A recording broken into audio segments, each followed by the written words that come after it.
Pero malungkot po na umaga para sa mga kababayan natin dyan sa Hulo-Sulu, kung saan bayan ay ayon sa pinaka-latest na report ay 27 na po ang patay at patuloy pong aakyat ang bilang na yan dahil doon sa mga nasugatan na 77 ay may mga naghihingalo yung iba dyan. Yung iba ay grabe, so posible pa raw pong umakyat yung bilang na yan. At dahil yung iba naman ay mga nasunog ang katawan, mamamatay sa infection. So, ang ating pong panalangin na sana tama na, Lord. Tama na. Hanggang doon na lang ho sana. Pero ayun ho, nakakalungkot kahapon ho yan, ng umaga nangyari, dalawang magkasunod na pagsabog. Yung isa habang nagmimisa po doon sa Mount Carmel Cathedral, ang isa-isahang katedral sa Hulo-Sulu, ay pinasabugan habang nagmimisa. So doon kaagad marami ng patay. Pagkatapos ay re-responde siyempre yung mga sundalo na nasa may parking lot, patakbo, sumabog din. So magkasunod po na pagsabog at may mga patay na sundalo rin ho doon. Ayan ho, nung initial po 17, umakyat ho ng umakyat yung bilang dahil yung mga sugatan, mga naghihingalo, hindi pa ho binilang. Yung iba ho, nangamatay kahapon, kagabi, kaninang umaga. At so far 77 po ang sugatan. At malubha yung iba dyan. Hindi pa malaman kung yung iba dyan mabubuhay. Kaya nga po ang ating panalangin sana naman ho yung sa 77 na yan, lahat ho ay makaligtas para hindi na ho madagdagan pa ang bilang ng mga namatay. Inaalam na ho ng mga investigador bayan kung ano po ang dahilan, pero initially ang tingin nila ay terorista ang may kagagawan. Pag terorista ho, talagang alang motive. Ang terorista ay talagang maghasik lang kaguluhan. Pero tinitignan na rin po ng PNP at maging ng AFP ang iba pang anggulo. Sabi po ng Islamic State o IS, sila nagpasabog ho dyan sa Hulo. Pero siyempre, mga lokal na mga miyembro nila ang mga nasa likod niyan. Nangako po ang palasyo na mabibigyan ng hustisya. Ito na po, ang Pangulo na po ang nagsalita. Mabibigyan ng hustisya ang mga namatay. Papanagutin ang mga nasa likod nito, yung mga naglagay ng bomba, by hook or by crook. Alam mo na yan. Pag sinabi ng palasyo by hook or by crook, pag sinabi ng Pangulo, gagawin ang lahat para makuha ang suspect. Wala nang susundin muna ng mga mga due process. Kung ikaw ang kamag-anak, sige nga. At the same time, bayan, ang Anti-Crime and Terrorism through Community Involvement and Support o ACT-CIS Party List ay magdo-donate po sa PNP ng ₱250,000 para sa kung sino man makapagbigay ng dagdag na impormasyon o kaalaman hinggil sa bombing na ito, maituturo yung mga nagplanta ng bomba sa mga otoridad. Kaya ngayong umaga po ay patungo po ang ACT-CIS Party List sa Campo Crame para tumulong na rin at bigay po ng pabuya leading to the arrest doon sa mga naglagay ng bomba. Dahil tingin ho nila, tiga dyan din yan. Mga lokal lang ho yan na mga terorista. Kung meron ho kayong alam, may turo ho ninyo, sa inyo ho yung reward na yan. At nangako din po ang ACT-CIS sa pamagitan po ng kanilang nominee na si Eric Yap at Niña Taduran at si Jocelyn Tulfo na tutulong po ang kanilang grupo sa mga nabiktima at saka sa mga namatayan. Anyway, mamaya ho, makakausap po natin at meron hong statement pala dito ang ACT-CIS kahapon pa ho. Okay. Meron ho tayo mga video sa mga nakatutok ko sa Facebook Meron hong video, pwede nating i-play. I-play mo nga dyan na, Maiko. Para makita ng mga nanonood ngayon sa atin sa Facebook. Ayan. Mga litrato, yan po yung itsura ng simbahan. Diyos ko pong Pineapple Bayan. Ayan po yung itsura. Ayan po yung mga bangkay na nakalatag. Oo, yan sa labas. Yan yung sundalong patay. Rumisponde. Ayan po, nagkalat yung mga sundalo, patay. Paka-sibilyan, ayan ho. Diyos ko po. Ayan ho, ha. Ayan po, oh. Ayan yung loob na simbahan. Ganyan ho, itsura ng simbahan, bayan. Sige mga ikaw, i-play mo pa nga ulit para sa kaalaman ng mga kababayan natin. Ayan po yung labas ng simbahan. Ayan po yung sa loob. Ayan po yung mga namatay na na-recover na tinakpan na lang ho ng mga militar. Ayan po yung sundalo na responde. Patay ho kagad. Pagsabog, nakadapa pa. Ayun pa yung isang sundalo. Ayun pa yung dalawang sibilyan na katabi niya. Marami ho yan. Ayan po courtesy of AFP. Litrato po yan ng mga responde, mga first responders na AFP. Kalunos-lunos bayan at nakakalungkot at may mga bata pa dyan. Dahil nagsimba ho Diyos ko po naman, nagsimba. Pero at the same time, bayan, hindi lang po nililimit ng mga otoridad ang investigasyon sa IS at terorista. Tinitignan din nila na baka ito ay may kinalaman doon sa katatapos lamang na Bangsamoro Organic Law. Dahil ang sulo ay bumoto na ayaw nilang sumama sa Bangsamoro Organic Law. Tinitignan din ho ng mga otoridad yan. Nevertheless, tututukan ho natin yan ngayong umaga. Titignan ho natin kung ano hong may tutulong pa. Ika nga hindi lang po ng gobyerno, kundi tayo. Ng mga iba't ibang ahensya, paano makatulong dyan sa ika nga karumal-dumal at sa English pa senseless killing. Ano naman hong kinalaman ng mga nagsisimbalaang dun, Diyos ko po. Maintindihan pa siguro kung militar o polis, pero gayon pa man, Diyos ko po. Pero kung ganito na may mga bata, may mga babae, mga nagsasamba lang, napakalungkot ho itong pangyayari na ito, bayan. Ito nga ho, pag-usapan ho natin, ito pong, Diyos ko po, Panginoon ko. Ito pong nangyaring pambobomba dyan po sa Mount Carmel Cathedral, dyan po sa Sulu. Kahapon po habang nagsasagawa po ng misa at pinasabugan nga po yung simbahan na yan. Ngayon po as of 8 a.m., 27 na po ang patay. 77 or 77 ang confirmed na seriously injured.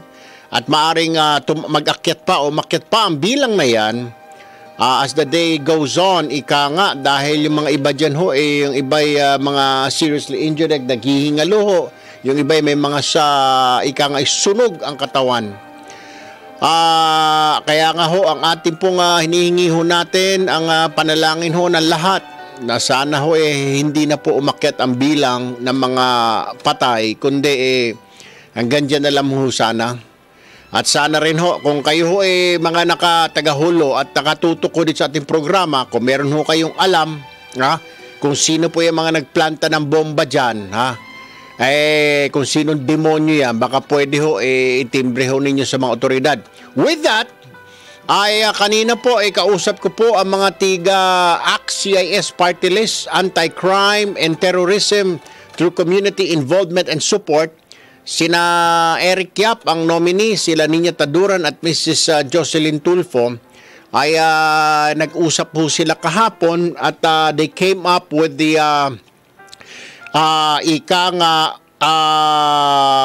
decision na tutulong po ang sinasabing party list dahil yan po isa sa kanilang adhikain, anti-crime and terrorism. Na magdo-donate po sila base na rin po sa kontribusyon ng kanilang mga miyembro at mga kaibigan ay nakapaglagak po sila ng kalahating milyong piso at ibibigay ho ito sa PNP mamaya para reward para sa makapagtuturo sa mga nasa likod nito. Alam ho natin na mga terorista at inako na po ito ng IS pero ng Islamic State terrorist, pero syempre mga lokal po na miyembro makapagtuturo po sa otoridad. Sa inyo po yung gantimpala na yan, 500,000 po. And at the same time, nangako rin po ang ACT-CIS na tutulong po sa mga biktima, sa pagpapagamot at konting ayuda. Anyway, bayan, nasa linya na? Oo. Nasa linya na po ng aming telepono si Police Senior Superintendent Bernard Banak, ang tagapagsalita po ng Philippine National Police. Magandang umaga, Colonel Banak, sir. Magandang umaga, Erwin, at sa lahat ng mga tagapakinig natin na tagapanood.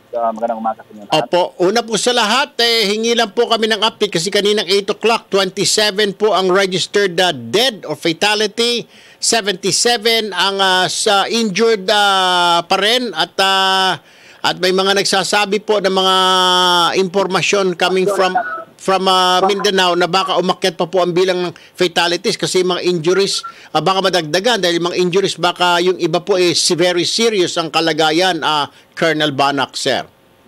Well, sa ngayon pinapaarating muna ng ating Chief PNP, Police Director General Oscar David Albayalde. Opo. Ang taos-pusong pakikiramay sa lahat ng mga naging biktima nitong karumal-dumal na pambobomba sa Hulusulu. At sa ngayon ay naroon nga siya ngayon sa Hulusulu para personal na tingnan ang sitwasyon doon at maipaabot sa mga kamag-anak ng mga naging biktima ang ating taos-pusong pakikiramay. At ganoon na rin para lalo pang paigtingin ang security preparations doon at ongoing na checkpoint operations. Nang sa gayon ay maibalik natin yung normalidad sa buhay ng mga kababayan natin doon. At sa ngayon ay nananatili ang ating figures. Ang naitala na natin sa ngayon ay nananatili sa 20 ang namatay. So 20, sir, hindi 27. May mga informations kasi filtering in and sinasabi na it's 27 now and 77. Ano ho ba talaga? What's going on? Well, nagkaroon na ng correction, updating ng records. Posible ng kasagsagan ng nadoble ang bilang ng iba. Nadoble. Nagkaroon ng double counting. So, ngayon, itinutuwid na ang mga figures natin. 20. At kahapon, kagabi pala, ito ay napeg sa 18. Tapos nadagdagan ng isa. And then, ngayong umaga, nananatili siya sa 20. 20. Kaya nadagdagan, sir, ito, mga galing doon sa mga wounded, seriously wounded na yung iba, hindi na talaga makayanan. Kaya nadagdagan ang bilang ng mga casualties, Colonel? Tama yun. Yung ating bilang ng mga wounded at lahat ng mga nabiktima ay doon na. Yun na yung figures na yun. Yung karagdagang namatay ay yun yung mga binawian na ng buhay, mga wounded na binawian na ng buhay. Meron pa rin ba, Colonel, na mga seriously injured at maaring 50-50 ang lagay ngayon at this point? Would you happen to know? Sa ngayon, maaring lahat naman ay nabigyan na ng karampatang lunas sa ating dalangin na wala nang pumanaw sa mga yan. Alright, sir, nagpalabas na rin ng Islamic State ng kanilang pahayag, statement, at sinasabing sila raw ang may kagagawa nito. Ito ho ba'y papaniwalaan kaagad ng otoridad o iimbestigahan pa at patuloy na or i-confine na lang na itong pagsabog na ito? Well, it's an act of terrorism, pero alam naman natin, pag terrorism, wala naman talagang dahilan ng mga terorista, basta magpasabog lang, pumatay. Pero will the PNP still look into other angles na may mga usap-usapan kasi kahapon na it's terrorista, it's politics, pero baka may kinalamin din ang BOL, ang katatapos na ng Bangsamoro Organic Law. What is it, Colonel? Well, lahat ng anggulo ay tinitingnan ngayon ng ating investigasyon. Wala tayong iiwanan, walang isasantabi mga anggulo. Lahat yan ay lahat ng nabanggit mo, Erwin, ay tinitingnan ngayon ng ating investigation. So ang tabianan lamang natin dahil kami rin gusto rin namin talagang makapaglabas kaagad-agad ng isang matibay na investigasyon na tatayo at ma-identify natin yung mga perpetrators, makasuhan at ito ay mapanagot natin sa batas at magkaroon ng hustisya sa pangyayaring ito. May video raw, sir, na footages na nakita yung iba na may mga lumalabas kanina sa social media na a part of the Adyang group daw doon na connected sa Abu Sayyaf. Is this correct? Mayroon tayong CCTV?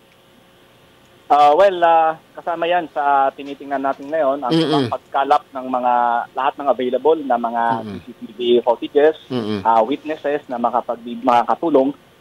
Lahat yan titingnan natin at isasama natin sa ating ongoing investigation. Sa ngayon ay maaga pa para magbigay tayo ng mga analysis, conclusion. Right. So, antabayanan lang muna natin. Ang gusto natin ay matibay na investigasyon na tatayo sa hukuman. Panghuli, Colonel, I think yung grupo ng Anti-Crime and Terrorism through Community Involvement and Support or ACT-CIS party list, papunta ho yata dyan at I don't know kung how will they be directed, sa ano sila pupunta. Meron po silang dala na kalahating milyon na inambag-ambag po ng mga miyembro nila, nominee, para makatulong daw as a put up a reward money sa makapagtuturo sa kinaroroonan, pagkahuli doon sa mga nagtanim ng bomba dyan sa Suluser. Papunta ho yata sila dyan sa Campo Crame ngayong umaga. May dala po silang 500,000, hindi ho malaking halaga pero kahit papano ay makakatulong para sa dagdag impormasyon at mapabilis ang investigasyon na pagresolba sa kasong ito, Colonel Banak. Well, napakagandang balita niyan, Erwin. Anumang tulong manggagaling sa ating mga komunidad, government organizations, sa community, para sa agarang solba ng pangyayaring ito ay welcome, no? Welcome para sa amin. At kung sila man ay patungo na sa Krame, ating dito sa Camp Crame, ay kaagad-agad na maaari silang dumiretso sa Directorate for Police Community Relations. PCRG. Pamumuno ni incoming Police Director Benigno Bugay Durana Jr. Yung dating nating spokesman. Opo. At sila ang mag-aasikaso at mag-welcome. Sige, doon ko na lang papuntahin siguro itong si yung kanilang nominee, first nominee na si Eric Yap para at saka aside from that yata, Colonel, baka pwede nyo iparating doon sa inyong PNP on the ground doon sa Hulo na willing din silang tumulong sa mga nasugatan, yung mga biktima po ng pambobomba na ito, ang grupo po ng ACT-CIS, Colonel. Yes, pag-uusapan natin lahat ng mga tulong na maaaring ipaabot sa atin, no? Mula sa ating mga sa community, sa lahat ng mga mamayan.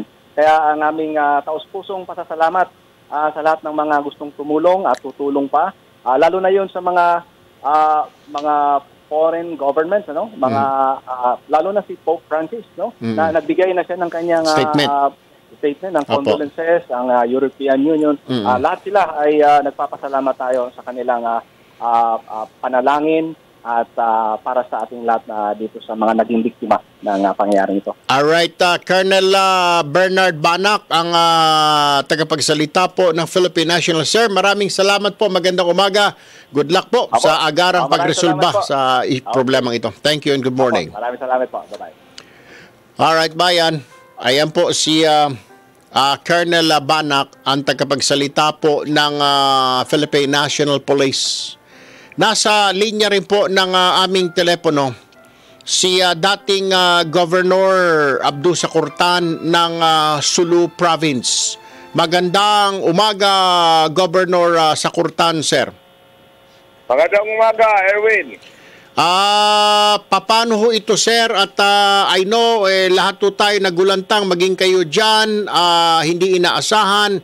Pero ngayong umaga yata o kagabi, inamin na ng IS, mukhang napasok na po ng Islamic State, yung inyong lalawigan dyan. At inamin na sila raw ang nasa likod ng pambubomba dyan sa loob ng simbahan katolika dyan sa Hulo, Gob. Kung inamin man nila, hindi rin natin matiyak kung talagang sila. Oo. O kaya di sila man ay maaring mayroon yan dyan sa likod nila. Kaya pinaimbestigahan natin na lahat ng anggulo. Opo. We should go deeper to the case so that we really find out and give justice, especially to the victims, the worshippers na nasawi. Opo. Na wala nga raw hong kinalaman, mga nagsisimba lang ito. Bakit naman daw naging target? But anyway, Gob, may balita ako na personally, nag-utos na rin kayo ng malaliman na investigasyon ang provincial government o sa inyong grupo na laliman pa ang investigasyon and makapagkuha ng impormasyon kung sino-sino talaga ang mga nasa likod nito. Is this correct? Kayo personally? Very correct, Erwin. Tama yan.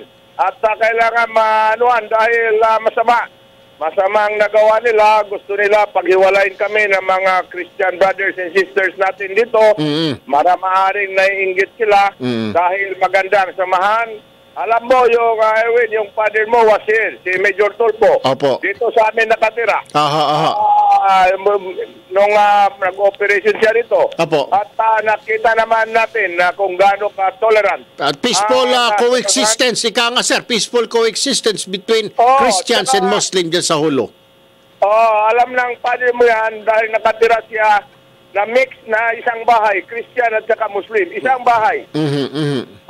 Christian at saka Muslim. Ganon ka-tolerant ang probinsya natin at walang distinction dito ang Muslim at saka Christian or distinction ang mga religious faith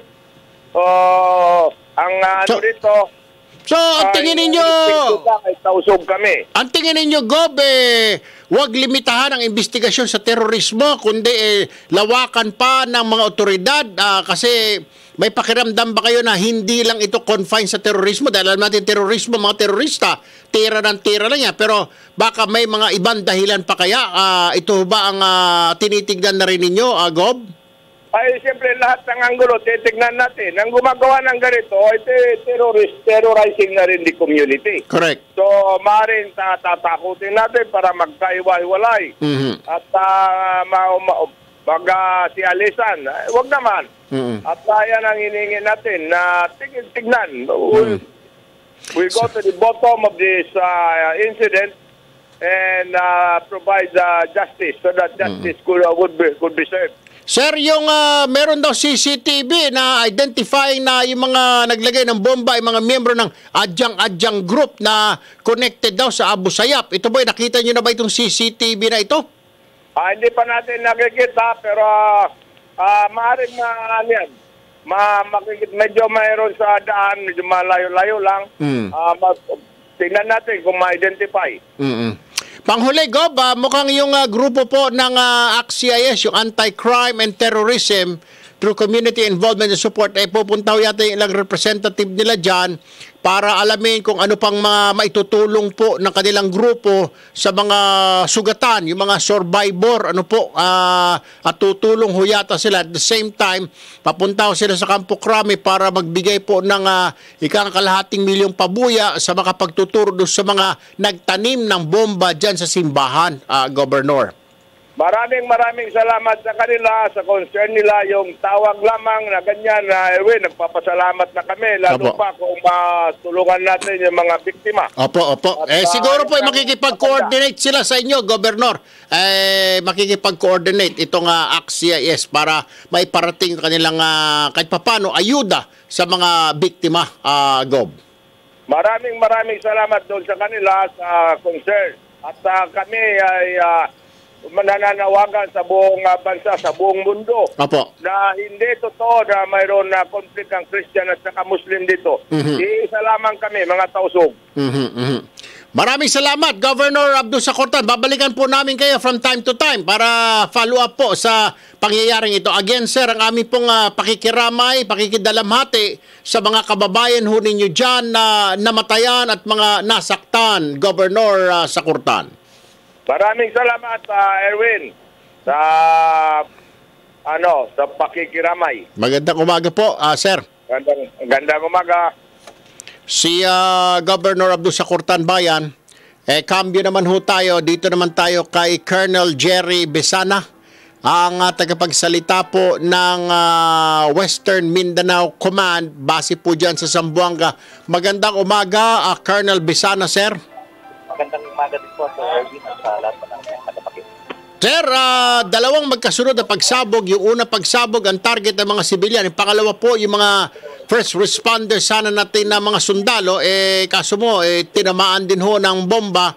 Ilan po ang casualties na from the AFP side, Colonel? Sa ngayon po ay ang total sa atin, mga sundalo ay 5 po yung confirmed na namatay. Opo. At 13 pa po yung mga sugatan. And yung total po sa Erwin ay 97 lahat po yung injured kasama na dyan yung mga Sibilyan. Sibilyan po ay si Clark din, ano? Sa ngayon po ay 51 na lang yung mga nasa hospital natin. Yung iba napauwi na sa 97. Opo. So 61 po. Yes, sir. Opo. 61 po na sa hospital. Meron po ba mga critical dito, sir? Mga 50-50 na baka, Diyos ko po, madagdagan pa itong 20 na fatalities natin, Colonel. Tama po yun, sir. Actually po, 20 plus po yan or 21 po kahapon yun. Ay, 22 po kahapon yung nadala natin sa, sa evacuate natin sa Zamboanga City. At isa po yung napadagdag, kaya naging 2 po. 20 po yung namatay na natin lahat sa ngayon.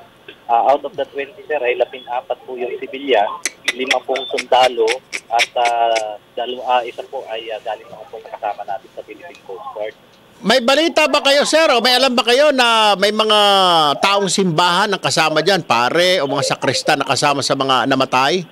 Fortunately po, ay hinahanap na agad natin si Father, kasi siya rin po yung isa sa unang nakapagbigay sa atin ng pagpapot ng balita, yung sa naganap na po na pagsabog. So far po ay bina-verify namin lahat ito.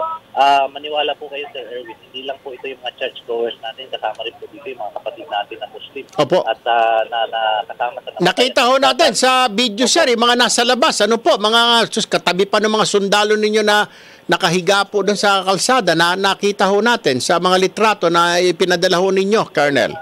Tama po yun at talagang nakakaawa po yung nangyari sa ating mga kababayan dito sa Hulo. At the same time, yung mga gustong tumulong ay kasama rin po dito po sa na-accident.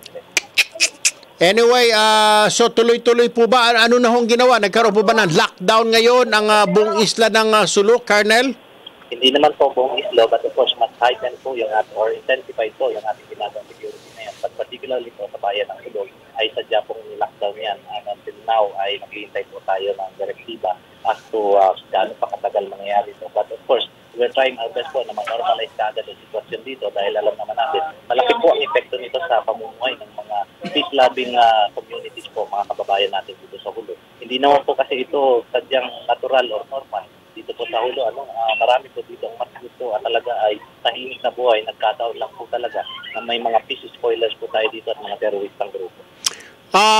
Panghuli na lamang, Colonel Sir, meron na ho bang suspect ang na sinusunod despite the fact na inamin na po ng IS na sila ro ang nasa likod nito, pero hindi ho ba lilimitahan lang ang inyong investigasyon dito sa terorismo, kundi may mga anggulo pa kayong tinitignan na possible sa mga motive, Colonel? Tama po yun. Unang-una po, yung pag-claim po ng IS dito ay anticipated na po yan dahil kahit ano na pong kabuluhan o anong mga kamalasan yung dinudulot nila ay i-claim nila lahat. Ay, naalala ko yung sa Resorts World dati, yung sunog doon, yung sabi, sila raw yun eh.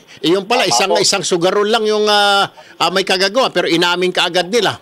Tama po, kahit po pagputok siguro ng bulkang mayon, baka aminin or atuin din nila. But sa ngayon po ay hindi po natin nililimitahan sa angulong yan. Of course, base po doon sa initial investigation natin, it leads us to the fact na ang may kagawan po talaga ay teroristang grupo po ng Abu Sayyaf. Particular po, isa na-recover natin ng CCTV footage na naibigay po sa atin. Maraming angulo po yung pinagbabasehan natin ng CCTV footage. At saka, ganun na rin po doon sa post-lab investigation na sooner or later po ay may isasapuli po natin yan at malalaman po natin kung anong klase ng ginamit. Yung nagtanim ng bomba na, inaryan pa rin siguro, Colonel? Malalaman po natin yan at sa ngayon po ay medyo nililimatahan naman natin yung pagbibigay ng ganyan information. Baka makakompromise naman po sa ginagawa natin.